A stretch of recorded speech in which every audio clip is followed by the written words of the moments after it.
Bonjour à toutes et à tous, bienvenue dans un nouvel épisode d'Histoire d'Astro. Aujourd'hui, on est dans un épisode invité et j'accueille à mon micro Océane. Salut Océane. Coucou! Alors, on n'est pas ensemble géographiquement, tout simplement parce que Océane est à l'autre bout du monde. T'es à C'est Singapour, ça. c'est ça? Voilà, donc on teste un setup un peu nouveau. On n'est pas encore sûr du résultat, mais enfin, on espère que ça va bien se passer.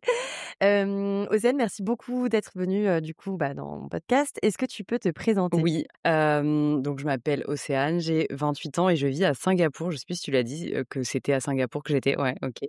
Donc à l'autre Ouais. bout du monde. Ça fait 1 an et demi que je suis venue à Singapour et voilà, je suis astrologue. Qu'est-ce que je suis d'autre aussi? En ce moment, je suis gardienne de chiens. Il y a des petits chiens là derrière sur OK. le côté, à tout moment, ils vont faire des dingueries, mais je garde les chiens de mes voisins. Et puis voilà, je suis passionnée, d'humain, d'astro, de développement personnel, de connaissance de soi, de voilà, bien-être, physique, mental, de sport, de voilà, plein, plein, plein de trucs. Voilà pour me présenter déjà, dans un premier temps. OK, génial. Et comment tu as atterri à Singapour? Alors, comment j'ai atterri à Singapour? J'ai toujours voulu, vivre à l'étranger. C'est écrit d'ailleurs dans mon thème astral. J'ai une âme, vraiment de voyageuse et de personnes qui sont faites, je pense, pour vivre à l'étranger. Donc ça faisait très, très, Mmh. très longtemps que j'avais, ce projet en tête, mon chéri aussi et en fait, on s'est tous les 2 à un moment donné dit: «Bah, go, c'est peut-être, le moment de se lancer». Et de base, on devait pas du tout être là, on devait être, en Suisse, donc rien à voir, il fait beaucoup plus froid. Moins, moins Voilà, exotique. en termes de chaleur, on n'est pas sur les mêmes, voilà, les mêmes températures, mais on dit que Singapour, c'est un peu la Suisse, de l'Asie. Donc en fait, finalement, c'était un premier pas et ça s'est pas fait et donc après on s'est dit: «Bon, bah, en fait, quitte à s'expatrier, autant aller loin» et on avait tous les 2 l'Asie en tête et donc bah, voilà, ça se fait comme ça. J'ai fait mon thème, ce qu'on appelle, de l'astrocartographie. Je sais pas si, voilà, les Ah personnes, oui. de ta communauté, connaissent, mais voilà, tu fais ton thème astral en fonction des différents endroits et on devait choisir entre Singapour, Taïwan et les Philippines et on s'était fait chacun notre, voilà, notre, top 3 et puis finalement, c'était Singapour qui était revenu pour chacun et dans notre, astrocarto aussi. Donc on s'est dit: «Bah, go». Voilà, ouais. Incroyable. Donc là, ça fait 1 an et demi. C'est trop bien de pouvoir utiliser, OK, super. Pardon, je t'ai coupé, je disais, c'est trop bien de pouvoir utiliser aussi ce genre d'outils, pour pouvoir, prendre des décisions aussi importantes, que Carrément. celle-là. Il y a une question par laquelle j'aime bien commencer, c'est quoi l'astrologie pour Ouais. toi? Vaste sujet. L'astrologie pour moi, juste en un mot, c'est je dirais enfin, c'est plutôt une phrase, c'est, ça a changé ma vie. Voilà. C'est d'ailleurs l'introduction, enfin, j'ai un podcast aussi et je crois que c'est le premier épisode que j'ai fait parce que c'est s'il y avait une phrase pour, résumer ça, c'est ça a changé toute ma vie, en fait. Donc, l'expliquer vraiment ce que c'est, d'un point de vue plus, heu, terme astro, il y a plein de choses à dire, mais en tout cas, comment moi je l'utilise, c'est vraiment dans mon quotidien.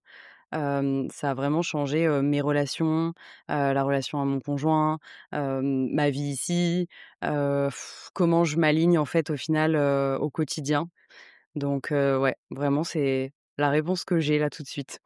Et alors comment tu as rencontré l'astrologie? Ouais, c'est rigolo parce que j'ai écouté ta vidéo, de comment t'en es arrivé à devenir astrologue et cetera, donc j'ai pas encore tout à fait, fini, mais on a un petit peu un parcours, similaire. C'est que, comme toi, je suis pas tombée dedans dès que j'étais petite. Enfin, voilà, j'ai pas eu du tout de personnes autour de moi, qui s'intéressaient à tout ça.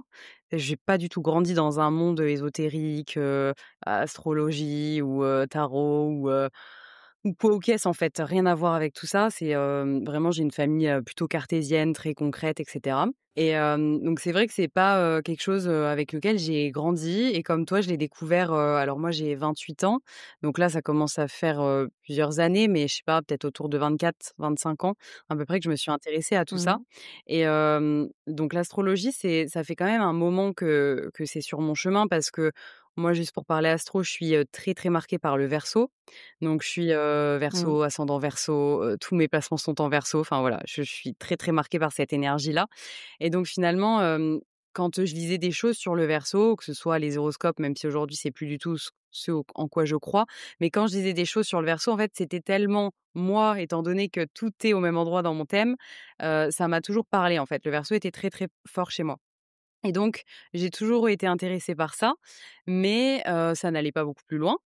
Et ensuite, je sais plus, donc c'est à peu près au moment du covid, je dirais, où, bah, comme tout le monde, je pense, il y a eu un moment de pause dans la vie de beaucoup de personnes et j'ai commencé à m'intéresser au développement personnel, à la connaissance de soi encore plus et ça a pris une autre, on va dire une autre dimension dans ma vie. Là où je l'utilisais pour rigoler, que je regardais les signes solaires de mes amis ou tout ça dans mon travail et cetera, ça a pris une autre dimension et là, vraiment, j'ai commencé à m'y intéresser beaucoup plus. Est-ce que tu veux que je rentre dans les détails de comment? Ouais, bien sûr. Donc après, j'ai plus toutes les dates en tête et tout ça, mais ce qui s'est passé, c'est que, bah, en fait, on a un peu le même parcours, hein. Comme toi, j'ai rencontré après, Amina, donc j'ai fait la formation, de J'aime trop ton signe et cetera. Donc ça a commencé, je ne sais plus quand exactement, mais je dirais il y a, ouais, 2 ans ou 2 ans et demi, un truc comme ça. Et voilà, en fait, juste, j'étais passionnée de la connaissance de soi et juste pour revenir sur mon parcours, c'est que moi, de base, je suis, hem, graphiste, designer et je travaillais chez Decathlon. Et en fait, tout le temps, pendant tout mon parcours, je pense que je suis restée à peu près 6 ans, 5-6 ans chez Decathlon. Voilà, tous mes collègues, je savais quel était leur signe. Je connaissais tout ça. Je m'amusais je sais pas moi, leur faire des cadeaux en lien avec ça, à leur poser des questions. Enfin voilà, je m'intéressais beaucoup plus à ça qu'à mon métier de designer. Non, je rigole. Mais mais voilà, c'était vraiment quelque chose qui me tenait un petit peu à cœur. Chez Decathlon, on a aussi beaucoup d'ateliers où on travaille sur la connaissance de nous-mêmes. C'est vraiment une boîte qui est tournée un petit peu là-dessus. Donc on faisait beaucoup d'ateliers MBTI, machin et en fait, je reliais un petit peu tout ça à l'astro. Et et finalement, donc au fur et à mesure comme ça de mon parcours de travail, on va dire, je me suis intéressée de plus en plus à l'humain et il y a un moment donné où je trouvais plus de sens dans ce que je faisais, dans le design, dans le graphisme, et du coup, je me suis dit: «OK, qu'est-ce que je peux faire?» Et donc j'ai changé de métier chez Decathlon et je suis devenue responsable de formation et bon, je vais pas forcément rentrer dans les détails de tout ça, mais c'est juste qu'en fait, j'étais encore plus au cœur de l'humain. J'accompagnais des directeurs de magasins pendant plusieurs semaines où vraiment j'organisais tout de A à Z et en fait, j'ai commencé à faire les groupes, de on va dire de formation en fonction de leur signe. Donc je leur demandais leur date de naissance. Et je faisais des groupes parce qu'on devait, on avait créé tout un jeu avec ma collègue et cetera. Ils s'affrontaient en fait, sous forme de koh-lanta, machin, enfin bref et donc du coup, je mettais les personnes en fonction de leurs énergies. Les énergies de terre avec, les énergies d'eau, les énergies d'air avec le feu, enfin voilà et je voyais ce que ça donnait. Je testais des choses et je leur faisais leur thème, je sortais des j'ai commencé en fait à vraiment à m'y intéresser plus, et je m'intéresse aussi à d'autres choses, le design humain, la numérologie, bref. Un petit peu tout ça et donc je sortais plein de choses comme ça pour pouvoir les accompagner au mieux et je sortais un petit peu de ce cadre-là du travail de Décathlon et sauf que ça a commencé à me passionner plus et je sentais que ça me travaillait, c'était trop là et donc à un moment donné, j'ai dit: «Bon, Mmh. bah, voilà, je sens que faut que j'aille beaucoup plus loin dans l'astrologie». Parce que j'avais pas assez d'outils, j'avais pas, voilà, je connaissais la base mais c'est tout et donc bah, j'ai eu cette formation-là qui est venue sur mon chemin et j'ai dit: «Bah, écoute, go» et donc j'ai fait ça en même temps, de mon travail, à Decathlon et je me suis OK. formée en parallèle et puis ensuite en décembre, alors j'ai plus les dates parce que moi je perds la mémoire, de fou. On est en quoi? En 2025, donc je suis partie un ouais, enfin en tout cas voilà, en décembre, j'ai quitté Decathlon et en Mmh. février, on venait ici, vivre à Singapour, quoi. Donc ouais, OK, donc nouvelle vie, nouveau exactement. lieu, nouveau Tout métier. s'est assez vite Waouh! chamboulé, nouveau pays, nouveau métier, nouvelles, habitudes, enfin ouais, toute ma vie, en fait, a été, chamboulée à un moment donné et voilà. C'est un petit Ça serait intéressant que tu regardes les peu transits à cité, ce ouais. moment-là parce que c'est très uranien quand Ouais, même. ouais, ouais. Ouais. Bah, alors, Et alors? hem, c'était en février, en février 2021, je crois, où j'ai eu, Saturne qui est passé sur, Soleil-Uranus. Donc là, Ouais. c'est là qu'il y a eu des choses qui ont commencé à se passer. Enfin, j'avais fait tous mes transits, j'ai un petit peu, tout enfin oublié, mais Ouais. j'ai vu aussi une astrologue avec qui j'ai revu tous les transits, parce que je me suis aussi pacsée avec mon chéri. Donc enfin, il y a eu vraiment eu plein de trucs et en ce moment même, moi, je vis, mon retour de Saturne. Voilà. Ouh, ouais. Et donc ça continue bien. Mais oui, il y a eu pas mal de choses et je suis très, uranienne du coup, puisque je suis très marquée Ouais. par le Verseau, que j'ai un amas planétaire. Donc un amas planétaire, pour ceux qui savent pas au cas où, c'est quand on a plus de 3 planètes, dans un signe et moi j'en ai 4 ou 5. 1, 2, 3, 4, 5, ouais 5 plus mon ascendant. Donc voilà, je suis très, on va dire, marquée par le signe du Verseau, par Uranus et Uranus est juste à côté de mon soleil donc voilà, je suis très marquée par les changements de voilà, de comme ça. Je suis Mmh. un peu quelqu'un qui change assez vite, on va dire, de direction et tout ça. Oui, parce que pour ceux qui connaissent pas l'énergie du Verseau, étant donné qu'il y en a qui nous écoutent qui débutent, je pense, c'est vrai que quand on est marqué par le Verseau et donc aussi, qu'on a un profil uranien, parce que Uranus maîtrise le signe du Verseau, c'est ça donne des personnalités qui peuvent, alors déjà avoir un profil un peu atypique, hein, qui aime bien avoir une vie qui rentre pas forcément dans les clous, donc effectivement habiter à l'autre bout du monde en étant astrologue, je pense qu'on est en plein dedans, mais qui en plus peuvent avoir des espèces de d'épiphanie ou de changements, enfin des voilà, des choses qui leur arrivent, hein, de manière un petit peu, Mmh mh. brutale et donc ça peut effectivement donner des choses assez Mmh mh. radicales, en fait, dans l'énergie du Verseau. Carrément. Et alors du coup, tout à l'heure, tu disais que, tu avais une famille qui était, assez cartésienne. Quelle a été la réaction de tes proches? Parce qu'en plus, il y a pas juste le métier d'astrologue. Tout d'un coup, tu as aussi décidé de partir à l'autre bout du monde. J'imagine que pour eux, ça a été quand même un choc. Mais comment ils ont appréhendé du coup, tout ça? Alors c'est vrai que moi, je vais pas dire que je suis le vilain petit canard ou je sais pas, enfin, je sais pas trop comment on appelle ça, mais je suis quand même, je pense, représentative de ce signe-là qui rentre pas dans les clous et cetera, même si j'aime pas non plus, tu sais, mettre, on est tous, uniques et on veut tous faire Bien à sûr. notre manière, tu vois? Mais je pense qu'effectivement le Verseau, il a quand même ce besoin encore plus ça, de ça, mais je pense qu'ils ont compris que j'étais pas celle qui allait dans le chemin qu'ils espéraient de base. Ils ont très vite compris ça parce que pendant un moment, j'étais chez Decathlon et en fait, j'ai toujours pris des chemins que ma famille me disait de ne pas prendre. Donc finalement, c'est voilà, ça s'est toujours un peu fait comme ça, mais j'ai toujours eu cette intuition de me dire: «Mais je sais que je suis au bon endroit, je sais où je vais» enfin voilà. Il y a ce côté un peu visionnaire aussi où je visualise là où je veux aller. Ça, c'est aussi, je trouve, très marqué par le signe du Verseau. Et donc, finalement, quand c'est arrivé, il y avait déjà eu la phase d'avant où je leur ai dit que je changeais. De base, j'étais graphiste designer, j'avais quand même cette possibilité de gapper dans mon métier, de devenir, directrice artistique, de la marque et cetera. Enfin voilà, j'avais un gros poste et du jour au lendemain, je suis devenue responsable de formation, mais personne n'a rien compris.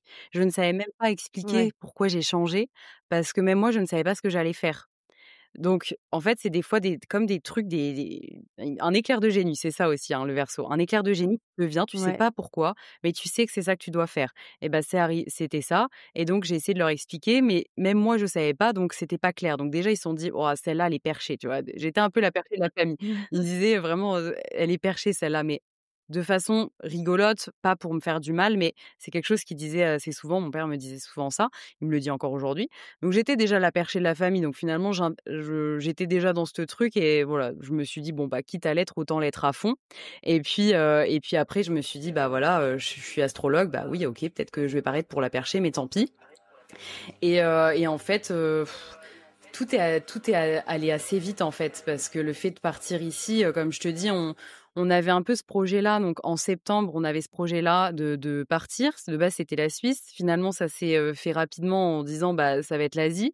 Donc de septembre à décembre, il y a eu tout le process et en fait, en décembre, ça a été validé et en février, on est parti. Donc enfin, voilà, il y a eu vraiment, quelques mois où, ils se sont dit: «Ah ouais, en fait, ma fille, elle part à l'autre bout du monde», enfin, ils ont pas tout compris et même moi, j'ai pas tout compris et donc finalement, voilà, il y a eu un peu ce truc d'assez brutal.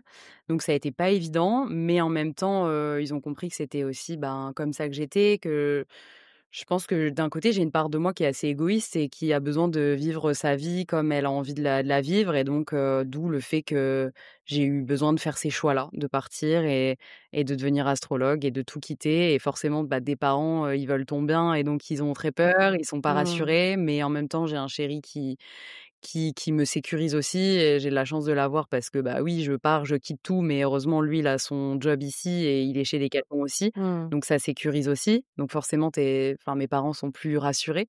Mais ouais, non, un gros challenge pour eux aussi, la distance, voilà, l'insécurité aussi de Ouais. financière, enfin tout ça. Donc un peu de Mmh. stress, ouais. Ouais, je comprends et justement, du coup, parce que moi, tu es une des premières personnes, sur les réseaux sociaux où j'ai vu, en tant qu'astrologue, je veux dire alors cette phrase était hyper alambiquée, mais je vais la reprendre et ça va être tout mieux. En gros, ce que je veux dire, c'est que tu as été, une des premières astrologues à communiquer sur, ton chiffre Mmh. d'affaires, et sur le fait que ça fonctionnait pour toi. Donc bon, exactement ce dont on a besoin, quand on est, une baby astrologue comme moi, en sur la rampe de lancement, quoi. Et du coup, j'ai trouvé ça hyper inspirant et je trouve ça génial d'ailleurs de pas avoir le tabou de l'argent, de pouvoir en parler très librement sur les réseaux sociaux. Donc toi, ça fonctionne bien pour toi, Alors il me alors, semble? bon déjà, en sachant que je suis aussi un baby astrologue, hein, ça fait qu'1 an et demi, toi, tu vois, que j'ai Oui. lancé mon entreprise, donc je me considère, vraiment comme ça aussi. Après, je dirais c'est pas un long fleuve tranquille. C'est Mmh. vraiment quelque chose, tu vois, on va j'ai pas de tabou, donc je m'en fiche de donner des chiffres. C'est que mon plus gros mois, c'était 3 000 et quelques, donc ça vraiment ça a été mon Mmh. plus gros, lancement, enfin mon plus gros mois. Mais pour moi c'est pas un long fleuve tranquille. Je fais pas du tout 3 000 € tous les mois, pas du tout. En plus de ça, dans les trois Mmh. mille euros, quand j'avais fait, j'avais fait une newsletter, j'avais expliqué un petit peu le pourquoi du comment et cetera. En fait, dans les 3 000 €, il y a pas les charges, il y a pas, ce qu'on paye, parce que moi, je vis à Singapour, mais pour le moment, je paye encore mes impôts en France, donc bon, oh là, la fille, elle se fait avoir sur tous les tableaux, mais c'est pas grave. Je suis en train de changer tout ça, je suis en train de créer ma boîte ici, mais voilà, il y a pas toutes les charges, tu vois? Et moi, je suis quelqu'un qui est assez Mmh. perfectionniste et je suis encore designer, je fais encore des trucs, de design et tout ça, donc j'ai besoin d'avoir aussi tous mes outils et on va pas se mentir, voilà, on y laisse un rein quand même, hein, Ouais, si ouais. on veut mettre quand même de la qualité dans tout ça. Et donc clairement, pour l'instant, je ne suis pas financièrement, comment on appelle ça? Je suis pas libre financièrement. C'est pas tout, le Mmh. cas. On va dire que je me suis stabilisée là à 1 500-1 700. Ça dépend, tu vois? Là, j'ai fait un lancement, peut-être que ce mois-ci, ça sera plus. Donc mais il y a eu Ouais. des mois où j'ai fait une retraite spirituelle pendant 2 semaines, je suis partie à Bali. Bah, là, j'étais à 400-600. Enfin, tu vois? J'ai j'ai toujours augmenté depuis l'année dernière parce que j'essaye vraiment de bien gérer, enfin d'essayer de voir en fait. C'est pas que je gère bien, mais je note et tout pour vraiment voir l'avancée. J'augmente tous les mois, mais pour l'instant, je suis pas, financièrement rentable, tu vois? Mmh. Bah, après, c'est le propre de l'entrepreneuriat, j'ai envie de dire, c'est le jeu, Mmh. quoi.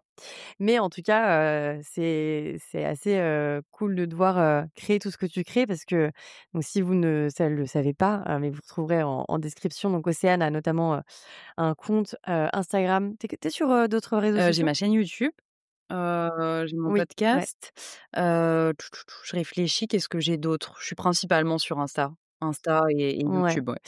Et donc c'est vrai que, donc on peut te retrouver, ça s'appelle Astramira et régulièrement on te voit, popper avec des nouveaux produits, qui permettent, de mieux se découvrir au travers de l'astrologie. Vraiment, j'ai l'impression ça c'est aussi, je pense, très Tellement. uranien, le côté genre vraiment plein d'idées, plein de Non, mais produits, tellement. plein de trucs, Mais et j'ai un cas là maintenant tout de suite, si tu veux que je te partage ce qui se passe, bah, pour moi en ce moment. C'est que en fait, c'est exactement ça et encore plus quand on a le soleil conjoint à Uranus où c'est des éclairs de génie. Donc ça arrive comme ça et bouf, tu as l'impression que tu te prends un éclair dans la tronche, mais tu comprends pas ce qui se passe et du coup, bah, là, j'ai eu cet éclair de génie lundi après-midi. J'étais dans le bus, donc rien à voir. Je travaillais un petit peu, dans le bus et tout ça parce que j'avais 1 heure de trajet et d'un coup m'est venue une idée et j'ai dit: «C'est ça et je dois le sortir maintenant, tout de suite». Parce qu'en plus de ça, je suis très impatiente. J'ai aussi Saturne qui est en Bélier. Bon bref, je vais pas perdre tout le monde avec tout mon thème, mais j'ai des placements qui font qu'il y a aussi cette envie et cette impatience et donc j'ai aussi ce côté très impatiente et donc l'idée me vient, bim, lundi après-midi, j'avais sorti, enfin lundi soir, j'ai sorti mon nouveau, alors concept, expérience, je sais pas comment tu appelles ça. J'ai sorti, du coup quelque chose qui s'appelle Mira Shift et donc c'est une expérience collective où c'est la première fois que je vais, vraiment, on va dire sortir un produit collectif quoi, voilà, je sais pas trop si, je peux l'appeler comme ça et en fait, j'ai eu cette idée lundi, c'est sorti lundi soir, j'ai fait l'identité visuelle, j'ai fait, des stories, des tout ça, enfin, en quelques heures et c'était fait et ensuite, là, ma semaine, je suis en lancement et le truc, il sort ce dimanche-là. Donc aujourd'hui, j'ai un live, juste après pour, valider, le groupe parce qu'on va être, 6 donc j'ai sélectionné un groupe de 6 femmes pour faire un bêta test et puis, ça commence dimanche au moment de l'éclipse. Je me suis dit: «Mais là, c'est le bon moment, ça s'appelle Mira Shift. Ah Le but, ouais. c'est de shifter, en 3 mois» et donc là, il y a une belle énergie et tout. J'ai dit: «Ça sort là» et donc en fait, j'ai eu même pas une semaine pour préparer des newsletters, des machins. Enfin, c'est complètement très dans le flow aussi, très dans mon feu. J'ai un feu intérieur qui est très, très fort. Je peux être très, éteinte pendant un moment, puis d'un coup, bouf, éclair de génie et là, voilà, je suis en pilote et puis je sors mon truc et voilà, ça s'est fait comme ça. Mais comme la plupart de mes produits, c'est comme ça, en fait. Mais c'est Alors, génial. c'est génial et en même temps, c'est un peu, comment dire? Tu sais, des fois, c'est en fait, c'est le Verseau. Le Verseau, c'est vraiment des vagues, Bien des sûr. hauts et des bas et donc il y a aussi des phases de bas. Je suis pas, comme ça tout le temps. C'est qu'il y a des moments où j'ai des hauts Mmh. et des bas et des fois, je vais être beaucoup plus calme, chill, où, je vais pas faire grand-chose et puis bouf, d'un coup, éclair de génie et là, j'y vais et ouais, c'est comme ça. Mais c'est enfin, il faut, enfin, il faut rien du tout, mais j'en discutais hier avec une personne pendant une lecture de thème et en fait, je pense que quand on a des fluctuations d'énergie comme ça, c'est quelque chose qu'il faut accepter, sur lequel il faut Mmh lâcher mh. prise. Parce que justement, en fait, pour avoir tous ces moments, d'épiphanie et du coup, où tu vas mettre toute ton Mmh. énergie et toute ton intensité pour créer tout ce que tu dois créer et en l'occurrence, bah, là, tu as créé quand même beaucoup de choses. Et bah, dans ces cas-là, il faut des moments de Mmh. recharge. Sinon, juste en Ah fait, bah, c'est ça ne clair. fonctionne pas, quoi. Enfin, tu vas te cramer, comme une espèce de pile électrique qui tout d'un coup n'aura plus jamais de jus dans sa C'est vie, clair. quoi. Exactement. Donc bon et donc félicitations pour ce lancement en Merci. tout cas. Et très cool de profiter de la période des éclipses en plus, pour, enfin, c'est effectivement très aligné. Je comprends mieux le côté de: «Il faut que je le sorte Ah maintenant». ouais, mais alors Je suis là: «Mais qu'est-ce qui et justifie?» tellement et tu vois, je vais faire un partage, un peu parallèle si tu es OK, par Bien sûr. rapport, enfin, c'est très astro, c'est en fait, c'est ouais, c'est vraiment ça. En fait, c'est pour ça que c'est sorti aussi ce truc-là, Mira Shift, c'est que moi-même, en fait, j'ai shifté.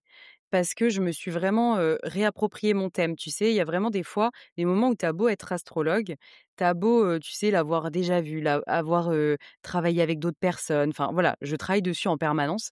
Ben, c'est un petit peu comme si à un moment donné où je l'incarnais pas totalement et d'ailleurs, c'était en lien avec, Mmh.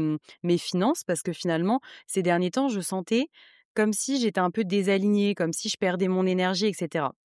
C'est pour ça que du coup, j'ai aussi créé alors là, c'est un autre produit mais que tu as testé, Mirasen, où Ouais. c'était comme c'est un guide en fait, introspectif où tu te reconnectes à ton énergie vitale, à ton énergie solaire et donc vu que je suis très Verseau, je me suis dit: «OK, comment je me réaligne avec mon thème, avec l'énergie de mon soleil et cetera?»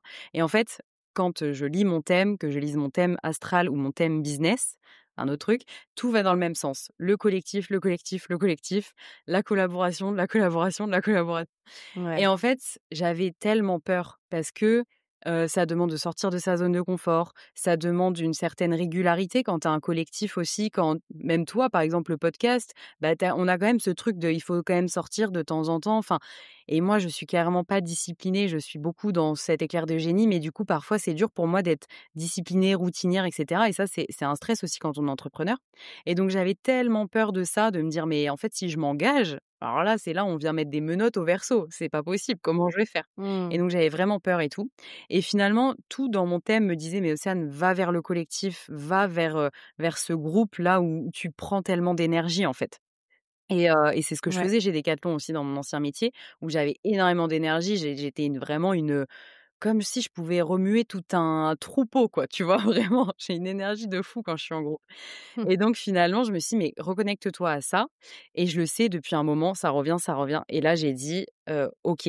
Je me suis dit: «Je vais le faire» et je fais, une sorte d'écriture intuitive. Je fais un atelier d'écriture intuitive avec une de mes clientes et en gros, j'écris comme ça, donc écriture intuitive, juste écris ce qui te vient par la tête et puis elle pose la question, voilà: «Si ton feu intérieur te parlait, qu'est-ce qu'il te dirait?»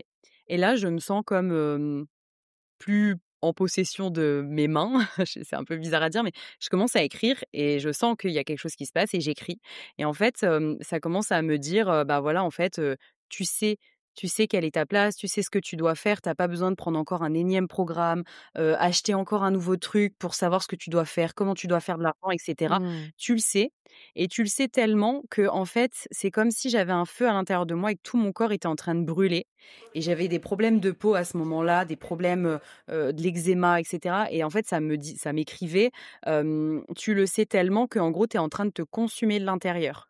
En gros, t'as tellement Mmh. tu étais en train pardon, tu es en train d'éteindre ton feu intérieur et ça brûle tellement là-dedans que finalement ça se répercute à l'extérieur, au niveau de ma peau et cetera Incroyable. et j'ai senti, tu vois, ça m'a pris dans mes tripes et je me suis dit: mais il faut que je sorte ce truc-là que j'ai et que je n'arrive pas parce que j'ai tellement peur» et en fait, bah, je me suis mise en action derrière. J'ai dit: «OK» et après c'est comme ça que Mirashift est sorti et que je me suis dit: «Coûte que coûte, je vais le sortir» et voilà et c'est sorti vraiment de mes tripes, de mon feu intérieur et c'est tout le but de ce truc-là aussi, c'est comment on shift, comment on se reconnecte à son feu intérieur, comment on s'aligne avec son thème et comment tout fait sens et moi, pour moi, je sais que c'est ça qui va déclencher aussi le financier. J'en suis persuadée. Trop bien. Voilà. Bah, c'est ce qu'on te souhaite en tout cas. Je dis «on», enfin c'est moi, mais je suis sûre que les gens qui nous écoutent te le souhaitent aussi. Merci, merci. Hem, On veut ça. Non, je rigole. voilà, c'est ça, oui quand même. Bah oui. Parce que la passion, je veux Mais bien bien, sûr, mais c'est mais c'est bon, il y a un parce moment donné, que faut et qu'on j'ai en envie vive. de dire toutes les personnes qui nous écoutent, si, soit elles veulent devenir astrologue ou peu importe ce qu'elles font, la passion, c'est hyper important et je suis passionnée et j'aime l'humain et tout ça. Mais en fait, si on n'est pas rémunéré à notre juste valeur et que on gagne pas notre vie, on va le faire 1 an, 2 ans, puis finalement on va fermer boutique, on va s'épuiser, on va pouvoir aider personne et ça va servir à rien, en fait. Donc moi Mmh. Ouais, enfin, je complètement, trouve que c'est un non-sujet et c'est pour ça que l'argent pour moi, c'est un non-sujet, en fait. complètement. Tu as totalement raison. On va changer un peu de registre, mais je vais rebondir sur quelque chose que tu as dit tout à l'heure. Tout à l'heure, tu as parlé des horoscopes en disant: «C'est plus ce en quoi je crois». C'est une conversation aussi qu'on a eue récemment sur les Mmh biais. mh. Mmh. Je sais pas si ça se rejoint, si c'est pour ça. Donc 1, effectivement, est-ce que tu peux nous en dire plus sur les horoscopes? Et 2, est-ce que tu veux qu'on commence à parler de ce vaste sujet, des neurosciences, des Ouais, biais et carrément. cetera, qu'on avait évoqué? Carrément. Après, je suis pas du tout une experte, dans tout ça, Oui. et ça reste un sujet qui est très, complexe et voilà donc juste je m'y intéresse mais je suis pas du tout experte là-dessus. Mais oui, effectivement, je pense que ça fait partie je m'intéresse beaucoup donc aux neurosciences, et donc au niveau des biais cognitifs, peut-être rappeler juste aux personnes avec les connaissances qu'on a nous et tu rebondiras, sur moi, par rapport à ça, c'est que, en fait, les biais cognitifs, c'est un petit peu, des croyances qu'on peut avoir finalement. Plus on nous raconte quelque chose, plus ça s'imprègne, dans notre tête et plus au final heu, on croit aux choses. Comment toi tu l'exprimerais? Oui, globalement, c'est ça et il y a, enfin, il y a différents biais cognitifs, mais du coup, il y a aussi le côté de dire parfois des choses qui sont tellement, Mmh. généralistes aussi que, finalement, tout le monde enfin, c'est un peu le biais de confirmation, et le syndrome de comment ça s'appelle déjà? Ah oui, Hem, ah, allez, oui, l'effet Barnum, voilà. dont on parle souvent pour Ouais. l'astrologie, qui typiquement est un biais de, en fait, on va te dire quelque chose et n'importe qui peut se retrouver Exactement. dedans. Ouais, complètement et même au-delà de ça, c'est que, et d'ailleurs, il y a un mentaliste que j'aime beaucoup, qui a fait un truc là-dessus et ça m'a énervée parce que je me suis dit: «Mais moi, je t'aime bien, alors pourquoi tu critiques l'astrologie?» Mais en même temps, voilà, je comprends complètement, c'est que, il s'amuse, à la dans son public, tu vois, de poser des questions et finalement, avec les réponses que les gens lui donnent, il arrive à déterminer quel est leur signe astro parce que finalement, toute leur vie, on leur a dit les mêmes mots-clés. Donc forcément, en fait, toi, Ah, on t'a dit toute ta vie: «Tu Scorpion», on t'a dit toute ta vie, bah, «Tu mystérieuse, t'es secrète», je sais pas, tu vois? Des mots-clés qu'on a pu te dire. Moi, en étant Verseau, bah, besoin de liberté, plus, tu as qui vont se retrouver dans le côté rebelle, être unique et cetera. Enfin, il va prendre des gros traits et finalement, comme ça, il va déterminer quel est le signe et donc, tu vois, ça, c'est quelque chose où je sais que c'est la réalité parce qu'on vient confirmer des choses. Et même moi, hein, je suis la première des fois à dire: «Ah bah toi, tu es tel signe parce que, tu m'as dit, tel mot», enfin voilà. Mais bien évidemment que c'est bien plus complexe que ça. Mais il y a eu un moment où effectivement je me suis dit: «Mais, ouais, c'est» moi-même j'ai remis, comme je t'avais dit, vraiment en question l'astrologie où je me suis dit: «Mais est-ce que tout ça c'est du bullshit ou pas quoi?» tu vois? Et je suis en permanence j'adore me poser cette question et je trouve que c'est ce qui fait que en fait non, ça l'est pas. Parce que je pense que si on se pose jamais la question, si on remet jamais rien en question, bah, c'est là où on peut être dans nos croyances, alors que finalement, quand on remet en question en permanence, ça permet aussi de se dire, bah, en fait, peut-être que c'est une croyance, mais c'est pas grave, j'en ai conscience aussi. Tu vois ce que je veux dire? Je sais pas trop si c'est clair, mais je sais Ouais. plus du tout si je Si, réponds à ta si. question, je me souviens même plus de la question. Mais c'était si, ça y répond et c'était intéressant dans tous les cas. Mais oui, c'est la ques enfin, on avait un peu ce sujet de conversation et ça franchement, j'aime bien moi voir des astrologues qui se posent cette question-là. J'en ai discuté aussi avec une autre astrologue avec qui je suis en contact. Je trouve que c'est rassurant, tu vois? Parce que si on était toutes en train de dire: «Non, pas du tout, c'est une science, c'est exact». Enfin, en fait, ça veut dire que tu dans nous-mêmes, on serait dans une espèce de de De de gourou bulle à quoi, pas ouais. vouloir, voilà, c'est ça. Je pense que tout doit être, on doit être capable de Mmh. tout remettre en Mmh mh. question et nous, ça nous fait partie aussi de notre métier, je pense, de nous poser les bonnes questions et de vérifier si, bah, quelles sont réellement nos croyances, comment on aborde, la situation et d'être ouvert aussi au débat parce qu'il y a plein de gens qui viennent nous voir en nous disant: «C'est des biais» et cetera, voilà. Donc, bah, forcément, quand on vient nous voir avec ces questions-là, je trouve que c'est important de faire le travail, de se poser vraiment la question de: «OK, mais moi, comment j'appréhende ça?» Et je suis d'accord, pour le coup, pour moi, il y a des biais. Sur le coup, sur le signe solaire, beaucoup, c'est possible. Par contre, quand tu creuses le thème astral et que tu vas aller voir toute la complexité du thème et que tu vas pouvoir dire Mmh. des choses, que tu ne peux pas que l'autre ne peut pas, déjà t'avoir dit potentiellement parce que tu ne le connais pas et que toi donc tu ne peux pas deviner, tout seul comme un grand. Là, on voit que, la question Mmh des mh. biais est bien plus, en fait non, c'est Mmh c'est beaucoup mh. plus complexe que ça, quoi. Mais, je trouve ça bien de savoir se poser ces questions-là et d'avoir des moments de remise en question. Et sur la les horoscopes, du coup, c'est la même chose? Comment je le vois? Ouais, tu as dit, «J'y crois plus», Ouais, c'est juste que c'est vrai que c'est pas forcément, ouais, ma tasse de thé. Je sais pas si c'est le mot. ouais. C'est que je trouve que c'est un petit peu réducteur et peut-être que j'ai pas, toutes les clés, tu vois? Parce que je fais pas moi d'horoscope parce que finalement ça me parle pas suffisamment, et je pense que c'est quelque chose qui m'a aussi Ouais. bloquée dans ma pratique, même dans le fait de créer des posts Insta ou quoi.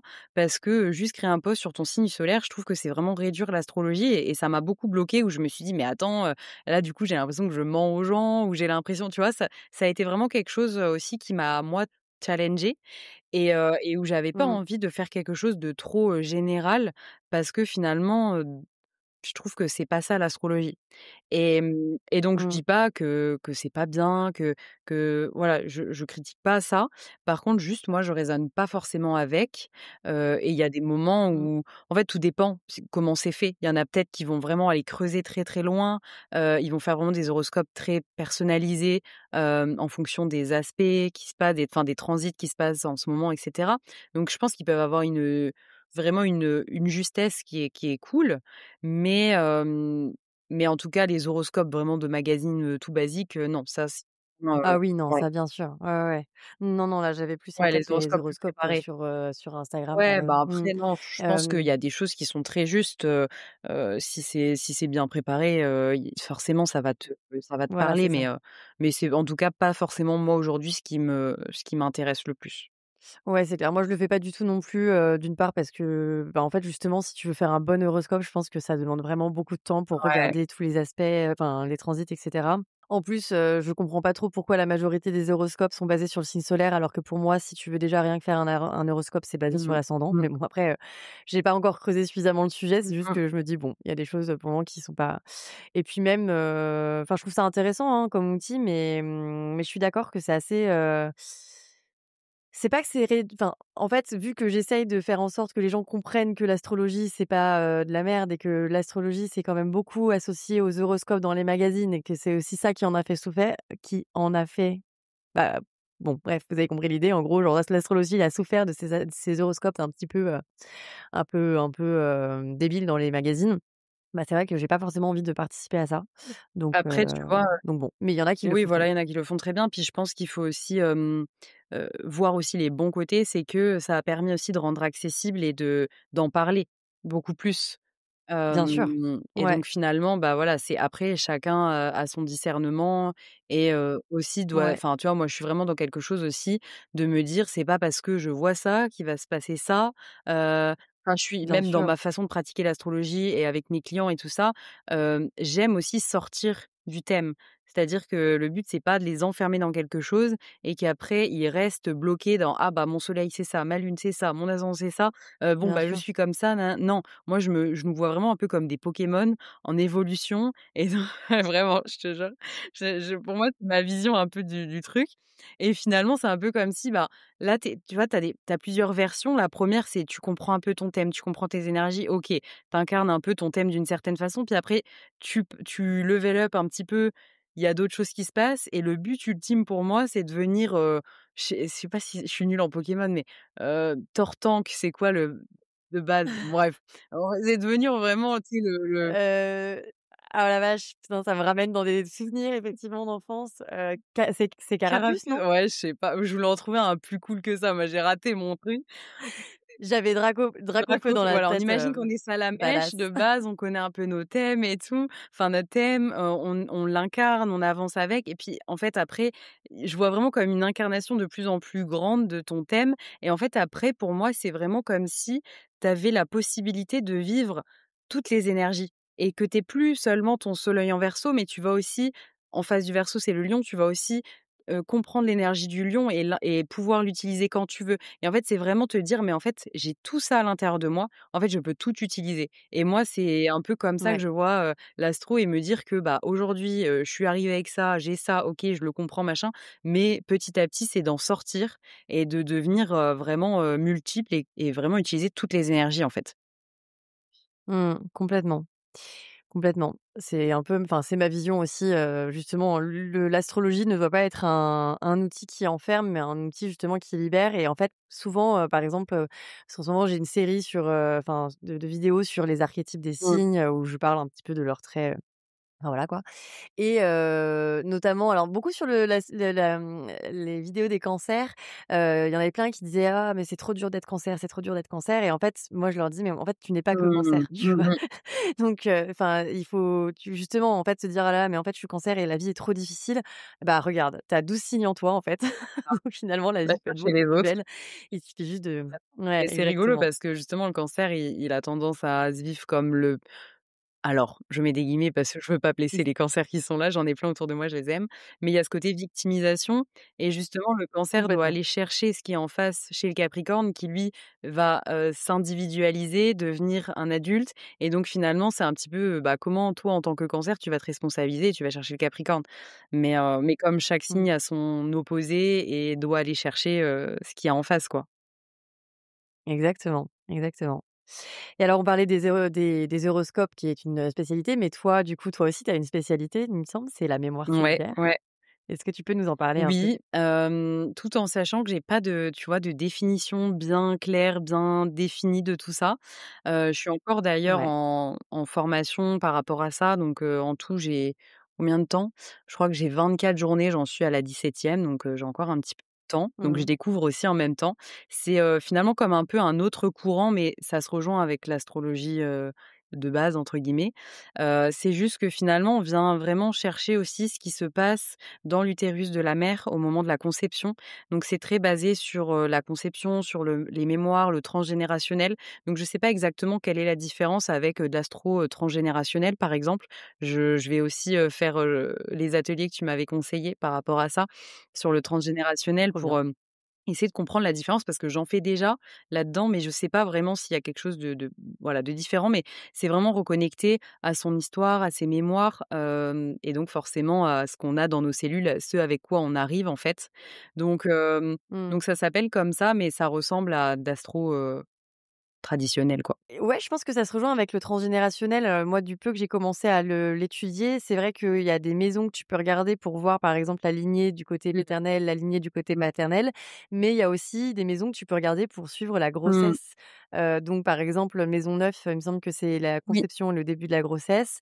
Et maison 12, par exemple, c'est, bah, le dernier moment de cycle et d'ailleurs, les gens qui ont des placements moi je trouve ça, ça me fascine à chaque fois, les gens qui ont des placements dans les derniers degrés de la maison 12, ça peut ou d'ailleurs même, les premiers degrés, mais plutôt les derniers degrés, j'allais dire les 1ers degrés de la maison 1, mais en gros ça parle de l'accouchement et j'ai eu, plusieurs fois des cas par exemple de, je sais pas moi, Chiron, conjoint à l'ascendant mais en maison Mmh 12 ou mh. Pluton, et alors Pluton dans les derniers degrés, ça peut donner un accouchement accouchements où, par exemple, on a été confronté à Mmh. la mort quelque part. L'accouchement s'est mal passé, je sais pas, cordon autour du cou, hémorragie, de la mère, enfin, tu vois, des choses qui peuvent être assez marquantes et où du coup, forcément, ça teinte la personnalité Complètement.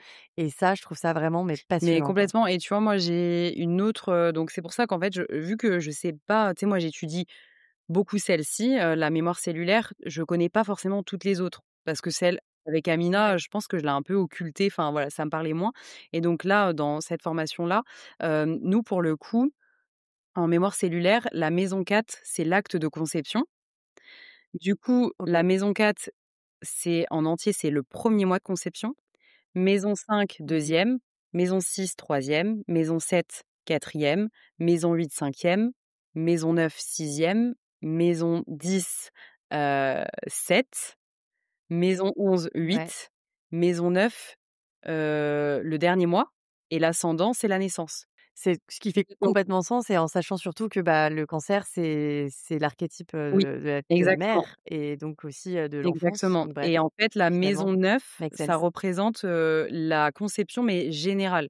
Donc moi, souvent, j'ai des clients, par exemple, où, s'ils ont un Saturne en maison 7 ou un Pluton ou quelque chose comme ça, pardon, en maison 9, vu que la maison 9, c'est la maison de la conception globale, je sais qu'il y a eu potentiellement des problématiques au niveau de la conception. Et comme tu dis au Ouais. niveau de l'ascendant, donc l'ascendant qui est la naissance, moi je regarde les encadrements, la planète qui est au-dessus et la planète qui est en dessous et donc pareil, je vais savoir, bah, est-ce que là, la conception, elle a été compliquée? Est-ce que la personne, elle est sortie, vite, vite? Ou est-ce que ça a été, difficile? Comme tu disais, le côté, est-ce qu'il y a eu, potentiellement, une mort ou enfin, tu vois? Pas une mort, mais le risque de mort et cetera et donc ça vient teinter, comme tu disais, la personne et donc ça, c'est ce qu'on vient voir aussi, dans l'utérus, enfin, quand je dis dans l'utérus, mais dans tout ce qui s'est passé dans les différents mois de conception, en fait. C'est ça aussi le lien à la Génial. mémoire cellulaire.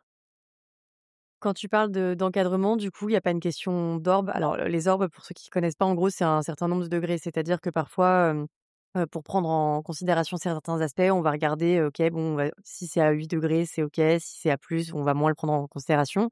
Mais là, du coup, ma question, c'était est-ce que, par exemple, on prend l'ascendant et il faudrait qu'il y ait, une planète à, 10 degrés max, Non, pas du tout. OK, toi, tu regardes, par exemple, la première planète. Ah bah, ça, c'est Ouais. intéressant et tu prends en compte les astéroïdes ou Non, pas? c'est vraiment que les planètes OK. et donc par exemple, si, je vais donner, une astuce, pour ceux qui auront envie de regarder dans leur thème, mais on imagine, en fait, je fais les encadrements pour, les maisons aussi. Enfin non, ça OK. va être peut-être trop complexe là, s'il y a pas un thème sous les yeux. Mais voilà, en fait, on peut venir voir les maisons qui comment sont les encadrements des maisons et donc étant donné qu'il y a des maisons qui sont, propres aux parents, donc par exemple pour moi dans ma vision, Mmh. parce que je sais que ça c'est pas pour tout le monde comme ça, moi pour moi la maison 10 c'est la maison de la mère et la maison 4 c'est la maison du père. Je sais qu'en Ouais. certains astrologues c'est l'inverse et donc finalement en fonction des encadrements aussi, on va avoir des informations. Et donc si par exemple, tu as une planète qui est en dessous de ton ascendant et que tu as pas d'autres planètes, jusqu'à ta maison 10, après ta maison 10, donc tu as, imaginons Mars et le soleil qui encadre ton ascendant et ta maison 10, et ben finalement tu vas te vivre comme ta mère, parce que tu auras les mêmes encadrements que ta mère. Ça aussi, c'est Mmh. hyper intéressant parce qu'on comprend les dynamiques et ça, dans l'astromémoire cellulaire, c'est aussi hyper important, c'est qu'on vient vraiment travailler sur les schémas. Comprendre les schémas répétitifs, parce que tout ce qui s'est, inscrit au moment de la naissance et dans les premiers mois, finalement, c'est tout ce qui va se répéter après. Dans la carrière, si imaginons avec les frères et sœurs, c'était, compliqué, si tu t'entendais pas avec tes frères et sœurs, bah, après ça va se rejouer dans ton entreprise, avec tes collègues. Il va y avoir des choses compliquées avec tes collègues. Donc si par exemple avec ton père c'était, conflictuel, bah, avec ton patron peut-être que ça sera conflictuel. Enfin voilà, il y a vraiment tout ce côté aussi comment les schémas se répètent. Ça, je pense que c'est dans plein d'autres, astrologies. Mais en mémoire cellulaire, c'est aussi vraiment ça parce que, bah, c'est ton thème, c'est comme ton ADN finalement, qu'est-ce qui s'est, imprimé au niveau de tes cellules et donc après qu'est-ce qui se répète, hem, dans ta vie, Mmh. quoi. OK, trop intéressant. Tu t'es formé, enfin, tu te formes avec qui, si c'est Oui. pas indiscret? Il s'appelle du coup Christophe Madrona. Il est pas très, très, connu, enfin voilà, il est un petit peu connu mais pas non plus trop, trop et ouais, j'adore. Il a fait, enfin, il a 25 ans d'expérience, il a fait plus de 20 000 thèmes, enfin voilà, Ouais, ouais, c'est du lourd. il en a sous le Ouais, coude, ouais, ouais, quoi. c'est du lourd. Trop bien. Mmh.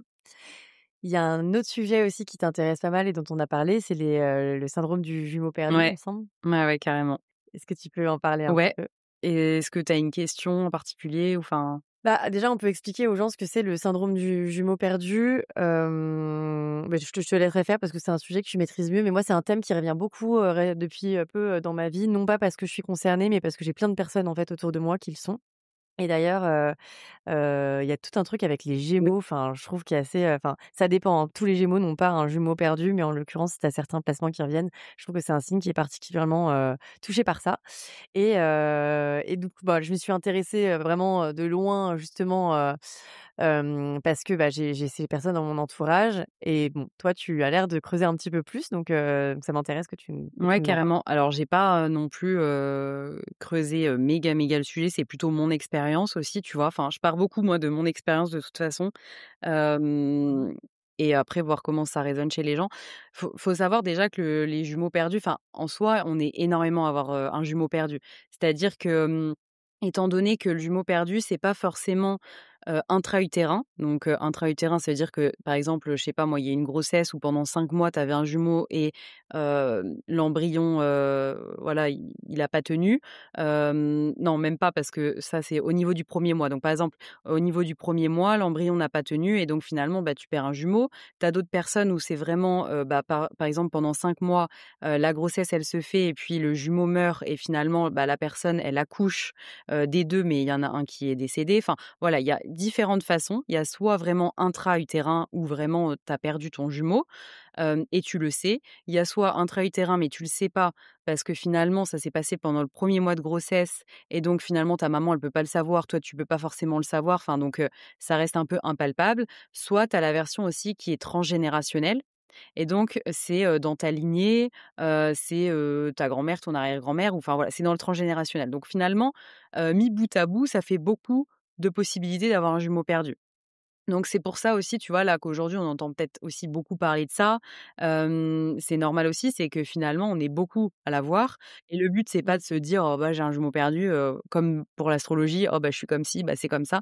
Non, c'est Mmh. juste de comprendre les dynamiques. Qu'est-ce qui, se passe pour toi? Qu'est-ce que ça vient dire de toi? Qu'est-ce que voilà et donc moi, pour le coup, c'est quelque chose qui me parle plutôt, pas mal, par rapport à plusieurs choses. Donc j'en ai fait d'ailleurs une newsletter, là, il y a quelques jours.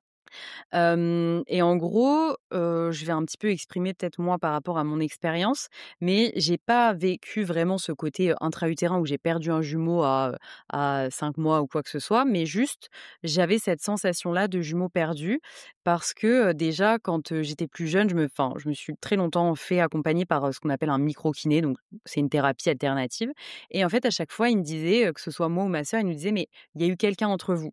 Et nous, on lui disait: «Mais non, ma mère, elle nous a dit que non, j'ai perdu une petite sœur après, mais j'ai pas perdu quelqu'un entre moi et ma sœur». Et il me disait: «Mais Océane, vraiment, je te jure, j'en suis sûre». Et ma mère me disait: «Non, non, non». Et donc il y avait ça. Ensuite, il y avait le fait, que, enfin, à plusieurs reprises, c'est revenu et en fait, les jumeaux perdus, bah, je viens de retrouver mon mail, il y a différentes, choses, je vais les exprimer là, un petit peu les sentiments, on va dire. Tu es pas obligé de cocher toutes les cases, mais tu peux te reconnaître dans certains aspects. Donc par exemple, il va y avoir le sentiment de solitude. Même si tu es entouré, tu peux te sentir un petit peu seul. Il y a une difficulté aussi à être seul, même si tu es toujours entouré, enfin, il y a ce truc soit, tu vas te retrouver toute seule, tu vas te mettre, un petit peu, de côté ou soit tu as vraiment ce sentiment de pas, réussir à être seule et tu vas limite toujours trouver quelqu'un dans ta vie, tu vas te mettre toujours en couple ou des choses comme ça. Il y a aussi un besoin de fusionner, que ce soit en amour ou en amitié. Le besoin de fusion, il est très fort. Une dépendance affective, ça peut être, de la difficulté à quitter une relation, même si elle est toxique. Ça peut être aussi le fait de rechercher tout le temps son double. Donc vraiment, bah, comme, ce côté fusion, mais je recherche mon double, en couple aussi, tu vois? Donc je cherche un meilleur ami, je cherche un frère, ça peut être des choses un peu comme ça. Une difficulté à trouver sa place, à être vraiment soi parce que finalement, bah, j'ai perdu mon jumeau ou ma jumelle et donc ben, je culpabilise déjà d'être présente parce que finalement je lui ai pris peut-être sa place. On peut se sentir un peu, on peut culpabiliser ou on peut sentir que finalement on n'a pas notre place, ici, on la trouve pas forcément.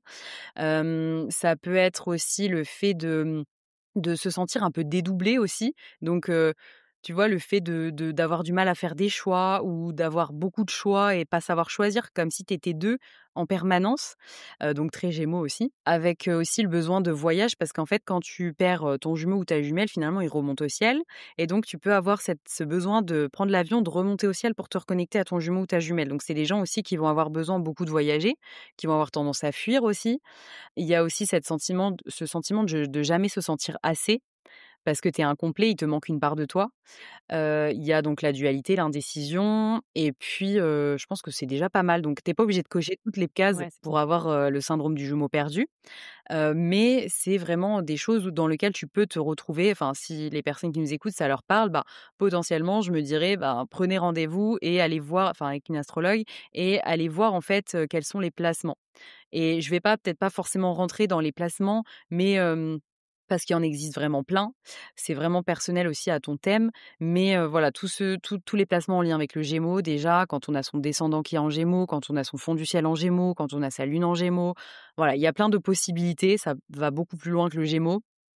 Pareil quand on a un Pluton en maison 9, tu sais, je te disais la maison 9, c'est la maison de la conception. Mmh. Donc si on a ça, ça veut dire qu'on a peut-être pu perdre quelqu'un dans notre conception. Moi, j'ai mon fond du ciel, donc mon 1er mois de conception en Gémeaux, donc ça veut dire que c'est une conception gémellaire. Donc voilà, il y a plein de possibilités et moi, dans mon thème, je suis très, très, très marquée par, ce syndrome du jumeau perdu qu'on peut venir voir à plein d'endroits dans mon thème et donc mon astrologue, enfin mon prof d'astro, mon mentor d'astro m'a dit: «Bah oui, tu es complètement marquée par ça». J'ai fait plusieurs autres, choses. Moi, je suis très ouverte à plein de thérapies différentes, les constellations familiales. Hem, j'ai fait donc de la micro-kiné, j'ai fait aussi ce qu'on appelle les mémoires annales akashiques. Je pense que toi, tu connais les mémoires annales akashiques, non? Non. Oh, tu vas kiffer. C'est, Ah! c'est en gros, Une nouvelle porte qui s'ouvre, j'adore. bah, alors là et puis je peux te dire, c'est des portes les gens qui nous écoutent à voir quels sont leurs degrés d'ouverture, mais moi je suis très open à tout ça. J'adore tout ça et le but encore une fois, c'est pas, de s'identifier, c'est de tester. Moi, je suis une grande testeuse, ouh là, le petit chien qui a éternué. Je suis une grande testeuse et en fait, j'aime ça parce que j'aime tester pour me faire une, conviction et me dire si oui ou non, c'est bien ou pas. Et donc les mémoires annales akashiques, je te fais le récap très simple, c'est comme une bibliothèque de tes vies antérieures. Et donc, voilà, la personne qui est formée à ça, elle se connecte à ton âme et elle sait quelles sont tes vies antérieures. Enfin, en tout cas, elle voit les vies antérieures qui te bloquent dans cette vie-là. Parce que bon, c'est cool si tu as eu une vie de guerrière et que tu étais Mulan, dans une ancienne vie et que tu avais une épée et tu as tué des gens, super. Mais qu'est-ce qu'on s'en fout si ça nous sert pas dans cette vie-là? Et donc le but, c'est de voir, OK, qu'est-ce qui te bloque dans cette vie-là et tout. Et donc moi, la personne que j'avais vue, elle a vu effectivement que j'avais un jumeau perdu, que ça fait enfin, en tout cas, que j'avais un jumeau, dans 3 autres, vies, mes anciennes vies, juste avant celle-ci et que dans celle-ci, de base, il devait s'incarner avec moi et donc là, pour la petite histoire un peu rigolote, c'est que, j'ai pas forcément eu une enfance, j'aime pas dire ça, mais elle était pas méga facile non plus. J'ai une maman qui est bipolaire, dépressive et cetera et en fait, mon jumeau, il aurait vu un peu l'état des lieux de tout ça. Il a vu la mère, il a vu la Il sœur, s'est il dit: a «Non». dit: «Oh moi je me casse». Donc il me l'a raconté comme ça le gars. Il m'a dit en fait, il s'est dit: «Ah non, non, mais moi j'y vais pas. Là, c'est la merde» et sauf que moi, Donc bah, trahison, il m'a quoi. trahi et moi, en bonne guerrière que je suis, je me suis dit: «Vas-y, moi je vais au combat». Et donc j'y suis allée et lui, il m'a «abandonnée» entre guillemets et donc ce qui fait qu'il s'est pas incarné avec moi dans cette vie-là.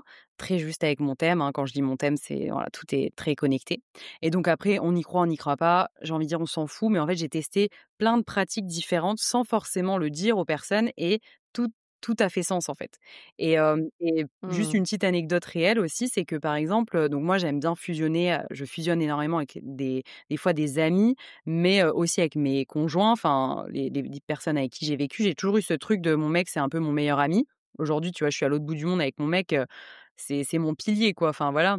Donc il y a quand même ce côté fusion, beaucoup moins dans la dépendance affective qu'avant, parce qu'avant j'étais dépendante vraiment affective, beaucoup moins aujourd'hui, mais il y a ce côté un peu fusion et pour te raconter mon tout premier copain avec qui je suis, enfin j'ai mon premier mec quoi, j'avais 16 ans et en gros il s'appelait, Valentin et il était né le même jour que moi, à la même heure, au même endroit, à quelques minutes Waouh! d'écart et donc ça c'est typique quand tu fais de l'astrologie en mémoire cellulaire ou par exemple, là, je m'intéresse à l'astrologie, mixée à la psychogénéalogie.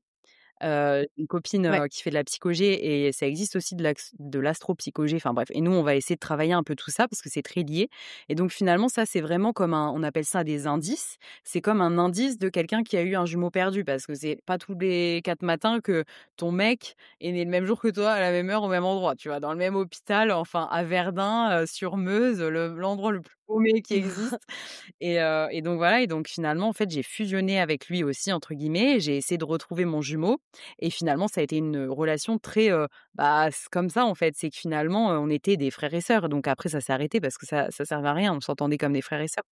Donc mmh, voilà, c'est quelque chose que j'ai expérimenté et qu'aujourd'hui je m'en suis libérée, mais pas totalement, tu vois? Il y a encore des fois des travers de cette notion d'abandon aussi, tu vois? Parce que tu t'es fait abandonner par ton jumeau, donc tu peux te sentir seule ou tu peux, te sentir jamais assez. Enfin, il y a plein de choses, mmh, après derrière qui en découlent et voilà, j'ai fait toute une newsletter là-dessus et je pense que je vais en faire un épisode de podcast aussi, par la suite et peut-être même avec d'autres personnes qui ont vécu ça parce que je pense que, ouais, c'est hyper intéressant.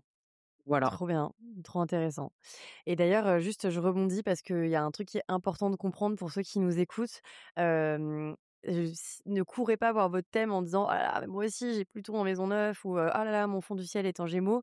Dans tous les cas, je l'ai déjà expliqué, mais une hypothèse doit se répéter à plusieurs endroits dans le thème pour que ça soit, véridique.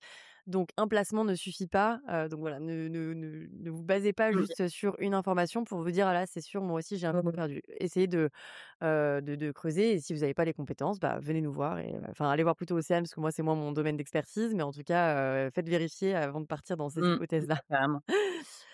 Trop bien. On arrive vers la fin de l'épisode et du coup, j'ai une petite série de questions que j'aime bien poser, pour conclure. Déjà, est-ce que tu peux nous dire si tu as une, ou un astrologue phare? Alors c'est en anglais, mais Cosmic Latte, je crois que c'est ça le truc. Ouais, ouais, j'aime bien. Ouais, ça j'aime bien parce que je suis designer aussi, donc forcément, j'aime bien mixer, l'astrologie et le design, donc je trouve que c'est plutôt Mmh. stylé. Après, bah, ma copine Astroé aussi que voilà, qui fait du Ouais, super contenu, de qualité et qui donne beaucoup de contenu. Hem Mais c'est vrai que je suis pas tant que ça, beaucoup d'astrologues, parce ouais, que j'ai envie, au contraire de me détacher de tout ce qui se fait pour pouvoir créer moi ce que j'ai vraiment envie et ce qui vient de mes tripes. Donc c'est vrai que je complètement. suis pas trop, tu vois, moi je suis pas du tout l'astrologue, qui va lire, plein de livres, qui, je ouais, non vraiment pas. Tu vois, je sais Très pas bien. trop comment expliquer, mais ça, c'est aussi un peu plus ésotérique et donc ça serait, un autre épisode. Mais, moi, c'est un peu comme si je suis tombée dedans, comme Obélix et c'est comme si j'étais connectée à quelque chose et que des fois, je sens que Ouais. l'astrologie, elle est voilà, elle vient à moi et je fais beaucoup de formations et cetera, hein. C'est pas que, comme ça et c'est pas que, perché et machin. Non, non, pas du tout. Mais il y a vraiment ce côté, ouais, comme si j'étais tombée dedans et j'ai des fois, je OK. canalise des choses et voilà, c'est très cool. Mais c'est vrai que je suis pas quelqu'un qui regarde beaucoup de contenu sur Insta, qui lit beaucoup de livres. Non, je suis plus dans du coup, dans mes formations pour le coup, là où je suis dans la pratique, beaucoup dans la pratique. Voilà, Mmh. C'est trop bien. plus comme ça. OK. Bon, on en a déjà quand même pas mal parlé, mais est-ce que l'astrologie t'a apporté une prise de conscience particulière, qui t'a particulièrement marquée? Waouh, ben, oh, c'est dur. Je veux pas te poser des cols, hein, on n'est pas obligé de C'est répondre à dur tout. parce que ouais, c'est un tout en fait. C'est des claques dans ma tête au quotidien, Mmh. vraiment. C'est vraiment c'est tout le temps comme j'ai tout le temps l'image un peu comme un tu sais, comme un comment on appelle ça là? Des clac, clac, clac. Des Rubik's cubes? Non, j'adore. Non, tu sais, un truc plus mécanique, tu sais, et ça fait mis bout à bout, ça fait clac, clac, clac, comme dans les montres, tu sais, les montres qui se bon, bref, j'ai Des ouais, rouages? voilà, des rouages. J'ai vraiment cette vision-là et en fait, à chaque fois, ça me fait des déblocages comme ça Ah je comprends, ah je comprends, ah je comprends et en fait, c'est des apprentissages au quotidien et vu que je me forme pratiquement tous les matins je vais marcher, je fais 30 minutes de tapis et tous les matins je me forme, sur mon petit tapis et tous les matins du coup j'en apprends sur mon thème, j'en apprends sur moi et il y a vraiment ce truc, de tout le temps, tous les jours ça me fait clac, clac, clac et je me dis: «Ah OK, là je me comprends mieux, ah je comprends ceci, ah je comprends cela» et il y a quelque chose qu'on n'a pas trop évoqué mais c'est, l'astro-business aussi. Moi j'utilise beaucoup mon thème Mmh. business et enfin, je suis passionnée aussi par l'entrepreneuriat, le business et cetera et donc finalement, bah, c'est comme si à chaque fois j'avais des eureka, en fait et je me dis: «Mais je comprends tellement pourquoi ça, je comprends tellement pourquoi ça» et c'est pour ça que je crée mes offres en fonction de ça. Voilà, tout tourne autour de l'astro, en fait, parce que vraiment je trouve que Mmh. c'est au quotidien et moi je dirais ce qui va peut-être le plus aider finalement, c'est vraiment dans ma relation, la relation à mon mec. Parce qu'on a absolument de base rien à voir statistiquement et c'est pour ça que je te parlais des horoscopes où je suis pas fan et tout ça, parce qu'en termes de compatibilité, lui et moi, on est à chier. On a vraiment une compatibilité qui est, je crois, à 12 quand je fais des trucs, d'astro et cetera. On a vraiment une compatibilité qui est nulle, alors que dans la vie, bah, franchement, je trouve on s'en sort très bien, tu vois? Et on est tellement Ouais. différents parce qu'on n'a pas le même langage. Lui, il est Scorpion et tu vois, bah, voilà, toi, tu es Scorpion. Moi, je suis Verseau. Vous êtes beaucoup plus dans de l'eau, moi, je suis beaucoup plus dans de l'air, donc on n'a rien à voir sur le papier. Mais finalement, ça nous a tellement, en fait, appris parce que, moi, je lui ai aussi mis en lumière des choses chez lui. J'ai aussi accepté plein de choses chez lui grâce à ça, en fait et ça nous a, changé, Mmh. je pense, au niveau de notre relation. Ouais. Trop bien. Et oui, tiens, moi, je tiens à dire aussi que justement, bah, encore pire avec les tests sur sur internet, de compatibilité amoureuse, mais en fait, il faut pas du tout se dire: «Oh là là, mais on a un score désastreux». Parce qu'en fait, les compatibilités amoureuses en astrologie, c'est quand même bien plus technique que ça et surtout, il faut se dire que c'est pas parce qu'on a un mauvais score que ce n'est pas Mmh mh. possible de travailler sur ça. Au contraire, c'est juste qu'il y a des axes d'amélioration et que du coup, la relation peut être particulièrement, riche Ah, d'apprentissage et de permettre à l'un et l'autre de grandir et je pense que ça, c'est aussi le but d'une tellement, relation. mais tellement. Non, mais c'est vrai. Est-ce qu'il y a un placement que tu kiffes particulièrement dans ton thème? Bah, moi, je dirais mon amas planétaire, en Verseau. Ouais, Enfin, donc j'ai du coup le Soleil, Uranus, Jupiter, Vénus, en Verseau plus mon ascendant. ouais, Donc ouais, je dirais, Soleil, Uranus, enfin voilà, vraiment ce côté très, ouais. Verseau, uranien, enfin, parce que ça me permet vraiment, je pense d'être aussi moi-même. Tu vois, il y a des gens où, c'est dur pour eux d'être eux-mêmes. Je sais pas trop, si c'est clair ce que je dis, mais qui savent pas forcément qui ils Ouais. sont, qui tu vois, qui se cherchent et justement, c'est le but aussi de l'astrologie où ça aide, les gens à se comprendre. Bah, finalement, en fait, moi, c'est un peu comme si je sais qui je suis parce que je suis dans mon authenticité pleine, tu vois? Et bien sûr que des fois, j'ai peur du regard des autres, bien sûr que j'ai peur du jugement, tu vois? Des choses comme ça, mais en même temps, je fais vraiment les choses pour moi. Parce que le Verseau, c'est ça aussi, Mmh. c'est ce sentiment d'être unique, de vouloir être dans son unicité et j'aime ça et je pense que, ouais, ça, c'est le placement que j'aime le plus parce que enfin, les placements que j'aime le plus parce que ça fait de moi un peu qui je suis et que je suis assez spontanée, je suis assez, dans mon unicité et j'aime ça aussi être, dans ma différence, tu vois? Et la liberté aussi qui Mmh. m'anime, énormément, que ce soit la liberté géographique, la liberté, de tout en fait, financière qui m'anime par la suite. C'est ce que je veux incarner aussi.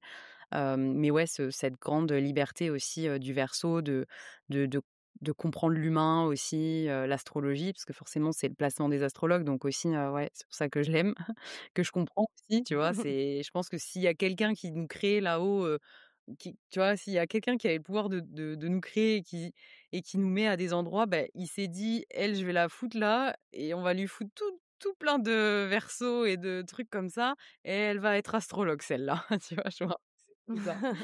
Donc ouais. Trop bien. Et alors à l'inverse, est-ce qu'il y a un placement que tu aimes Ouais, moins? et j'apprends bien à l'aimer de plus en plus, mais c'est, j'ai une opposition entre, Saturne en Bélier et Mars en Balance. Donc Mmh Saturne mh. en Bélier, il est ce qu'on appelle en chute, donc il est pas du tout à sa place. Saturne de base, il est mieux dans le signe d'en face, en Balance et inversement, Mars est mieux en Bélier que, en Balance, donc tous les 2, ils sont vraiment en inconfort et donc je rappelle, hein, pour tes les personnes qui C'est bien, c'est parfait. Mais du coup, voilà, ils sont, tous les 2 en opposition, Saturne et Mars, et ce qui fait que ça vient beaucoup me challenger sur le côté procrastination. Parce que même si je disais, «Ouais, j'ai des éclairs de génie, j'ai de l'énergie d'un coup, machin», ça part. Mais je suis aussi une très, très, très grande procrastinatrice, professionnelle, je dirais même. Et donc je commence à mettre à mettre plein de choses en place dans mon quotidien, à faire plein de petites choses, mais c'est vrai que c'est quelque chose qui m'a beaucoup challengée parce que quand on a un aspect d'opposition entre Saturne et Mars, il y a ce côté, j'ai le pied sur le frein et l'accélérateur en même temps. Et donc ça, Mmh. c'est vraiment, très, très juste dans mon thème, et ça m'a aussi permis de mieux le comprendre. Mais c'est vrai que ça m'a beaucoup challengée parce que mon Mars, il va pas au combat, le gars. De base, c'est une planète Mars d'énergie, de combat, de j'y vais et cetera, je me retrousse les manches. Bah, en Balance, il est là, il hésite, donc l'énergie, elle est pas, à fond, et donc il y a ce sentiment un peu de pas toujours y aller, de peser le pour et le contre. Moi, j'aime pas du tout le conflit, donc pareil, je me suis beaucoup éteinte parce que j'avais peur du conflit, parce que tout ça. Donc ça m'a challengée, et en même temps, ce Saturne de l'autre côté qui lui, bah, il est dans un signe de base de feu, dans le Bélier qui lui a envie une énergie de l'avant, alors que Saturne, c'est la planète du temps, c'est la planète de je réfléchis, tout ça. Donc ça me crée une sorte d'inconfort, d'impatience, et de quelque chose qui vient me challenger, me tendre, intérieurement. Et puis en soi, j'ai pas énormément d'aspects, compliqué, je vais dire. J'ai beaucoup plus d'aspect bleu que d'aspect rouge, si on doit juste dire, comme ça. Et donc ce qui fait que je peux être procrastinatrice et un peu être feignante au final, tu vois? C'est bien beau d'avoir beaucoup d'aspects, sympas, facilitants, ouais, mais du coup, tu deviens un peu feignante. Mmh. Et donc finalement, bah, voilà, lui, il vient un peu me challenger, c'est bien aussi parce que ça vient me donner quand même, un peu plus cette détermination, même si elle est par à-coups. Ça vient un peu me challenger. C'est marrant que tu parles de les aspects bleus, les aspects rouges, ça ne loupe pas à chaque fois en consultation ou dès que je fais, des petites lectures, aux gens que je rencontre, ils paniquent en voyant leurs cartes en se disant: «Mais pourquoi j'ai des traits rouges partout?» Je pense qu'il faudrait changer la couleur de ces traits pour que les gens comprennent, en fait, que ce n'est pas des choses qui sont négatives, c'est juste des axes d'amélioration, quoi. Complètement. Et que oui, effectivement, avoir que du bleu, bah, ça rend pas service. Moi, un autre truc qui m'a énormément aidé, mais c'est vrai que moi j'aime bien, là on peut-être qu'on pourra l'intégrer, mais je suis pas sûre, mais ce qu'on appelle les axes interceptés. Moi, ça, c'est quelque chose Ouais. qui m'a énormément, aussi aidé à mieux me comprendre, parce que, il y a des astrologues qui utilisent certains outils qui fait qu'il y a pas d'axe intercepté, et je comprends Mmh. totalement. Mais moi, c'est vrai que pour le coup, ça m'a énormément aidé à comprendre, mon axe intercepté. Donc j'ai, ce qu'on appelle un axe intercepté, c'est quand on n'a pas de début de maison qui commence dans un signe. Donc moi, par exemple, j'ai mon axe, Poisson-Vierge qui est intercepté, Mmh. et donc en fait, quand on a un axe intercepté, c'est qu'on vit l'énergie par à-coups. Un coup, je suis dans l'énergie vierge, un coup, je suis dans l'énergie poisson, et voilà, il faut trouver un équilibre, et donc on peut, avoir un peu comme cette sensation que l'énergie, elle est sous cloche. Et donc tu vois, moi, il y a des moments où justement, tu vois, la vierge, elle est dans la routine, dans la discipline, le poisson, il est beaucoup plus dans l'intuition, l'ésotérisme, même un peu des fois, un peu perché.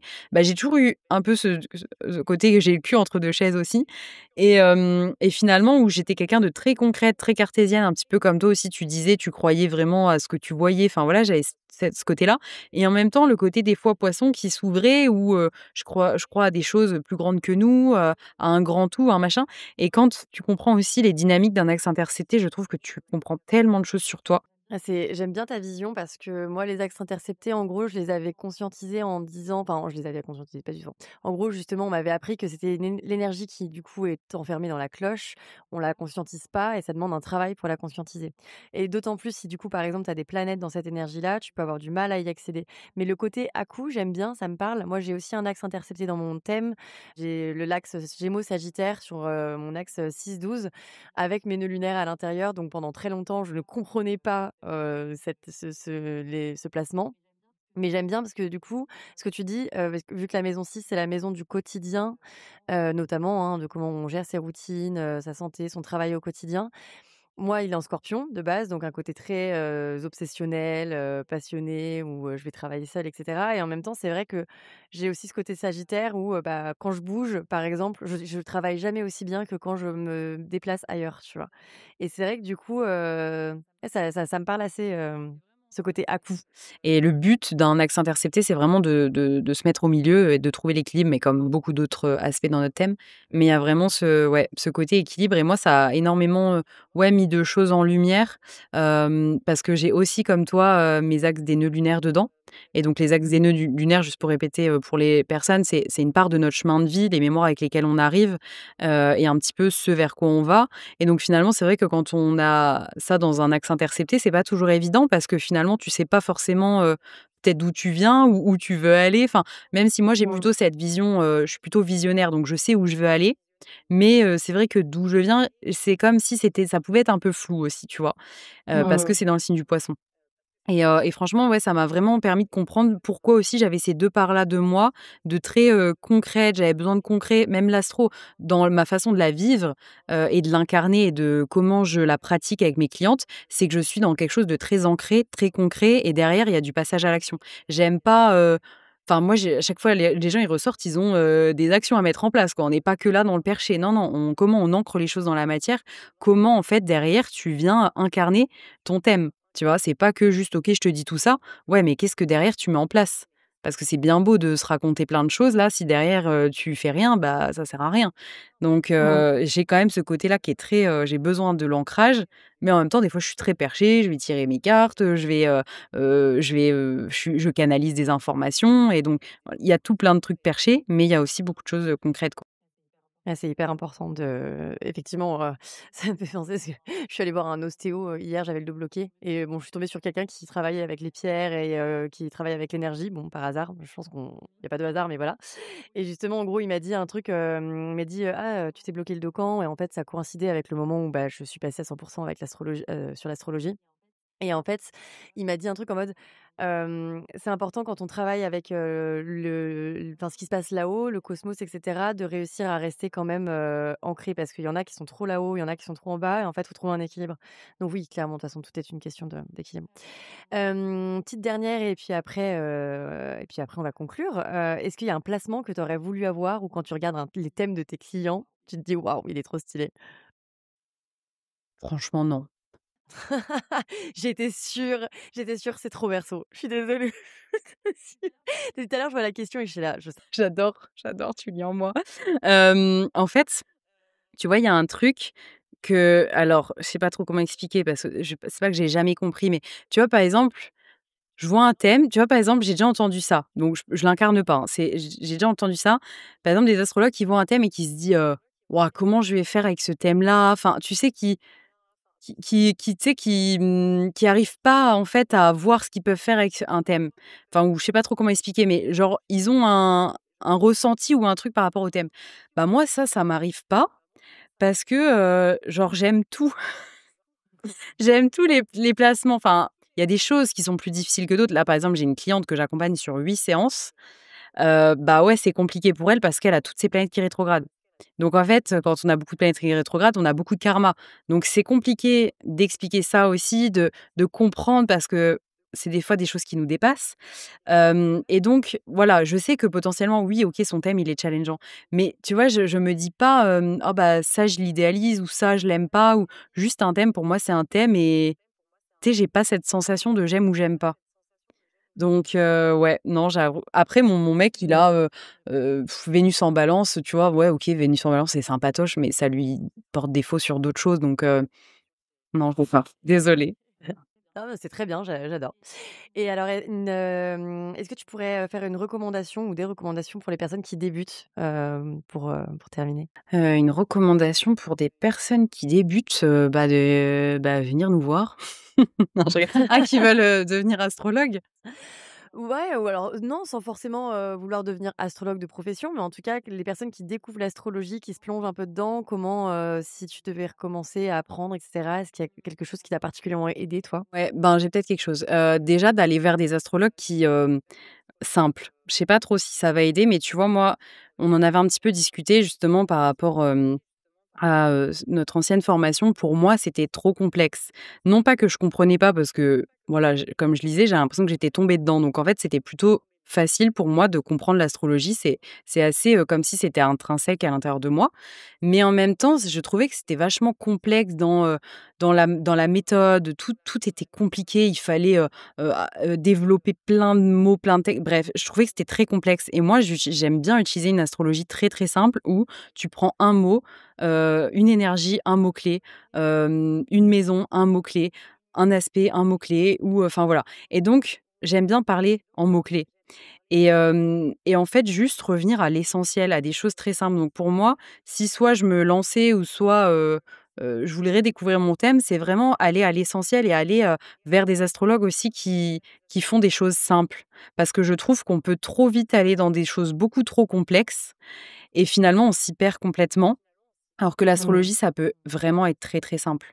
Même si ça reste, l'outil en lui-même est complexe, il y a beaucoup de choses qui existent. OK, ça c'est complexe, mais tu peux vraiment venir simplifier les choses, juste déjà en te posant les bonnes questions et en revenant à l'essentiel et donc moi, ça serait vraiment, c'est ça, revenir à l'essentiel et t'approcher, d'astrologues qui font, des choses simples.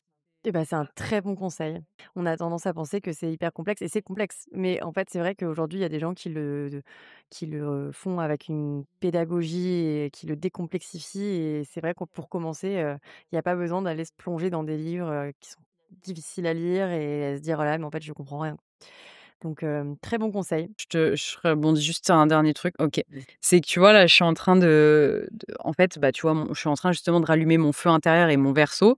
J'adore créer des workshops, par exemple, des lives et tout ça. Ça, c'est aussi, très en lien avec le verso qui aime créer des projets et tout et qui aime le collectif et donc je suis en train de créer un sort de workshop, pour, travailler son vision board, par exemple et en fait, j'utilise vraiment une méthode où tu prends un mot-clé, par exemple, d'une maison, tu prends un mot-clé, d'un signe, tu prends un mot-clé, je sais pas moi, qu'est-ce qu'il y a quoi? Signe, maison, planète, voilà et qu'est-ce que tu trouves derrière comme énergie, tu vois? Derrière ça et quelle phrase tu fais de façon toute simple, tu vois?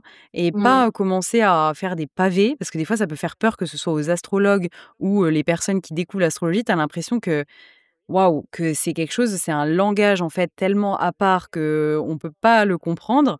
Oui, c'est le Mmh. cas, on parle des fois un peu chinois, nous, mais au final, tu peux très bien vraiment venir le simplifier et moi, c'est vraiment quelque chose que j'aime faire où je vraiment je simplifie, tu vois? Par exemple, moi, j'ai mon soleil en Verseau, bah, le soleil, c'est le rayonnement.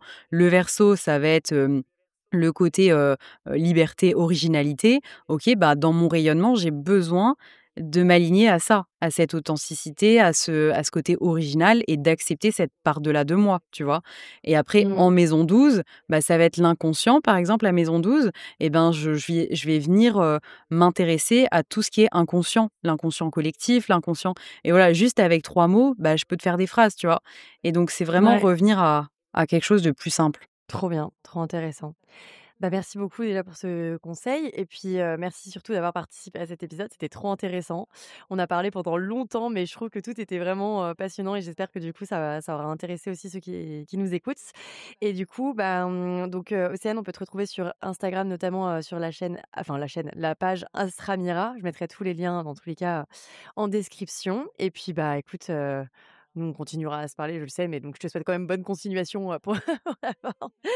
Mais, voilà et merci à tous d'avoir écouté jusque-là. Tu veux dire un petit mot pour terminer? Non, bah, voilà, Astramira-du-bas sur Insta et ma chaîne YouTube, c'est, Miroir de l'âme parce que Ouais. pareil, ça aussi, je pense vraiment que toutes les personnes sont un miroir, et ont quelque chose à nous apprendre donc ouais, non, juste, kiffer la vie, la vie qui part en cacahuète mais vraiment, faut kiffer la vie, oser. Faire des trucs qui vous font kiffer. Si c'est l'astro, bah, kiffer et aller vers l'astro. Si vous avez envie de vous lancer, beh, lancez-vous même si vous avez peur, c'est trop important. Et puis voilà, prenez, des consultations, avec, Lou, ou peu importe. Mais non, mais c'est vrai pour, découvrir en fait c'est quoi votre, truc à vous et lancez-vous et kiffez quoi. Voilà, mon petit mot de la fin. Très belle conclusion. Super et ben merci beaucoup Océane et pour tout le monde, bah, gros bisous et à très vite. Attends, reste 2 secondes. Déjà, merci beaucoup d'avoir écouté cet épisode jusqu'au bout, ça me fait super plaisir. Si tu apprécies mon contenu, s'il te plaît, lâche-moi un petit like pour m'aider dans le référencement, franchement, ça m'aiderait trop. Tu peux aussi me retrouver sur mes réseaux sociaux, Astro Because Why Not, et surtout, n'hésite pas, si tu souhaites faire une consultation avec moi, tu peux retrouver toutes mes informations concernant mes lectures de thèmes sur le lien de mon site disponible en description ou sur mes réseaux sociaux @astrobecauseWhyNot. Tu peux aussi m'envoyer un petit mail à astrobecauseWhyNot@gmail.com. À très vite!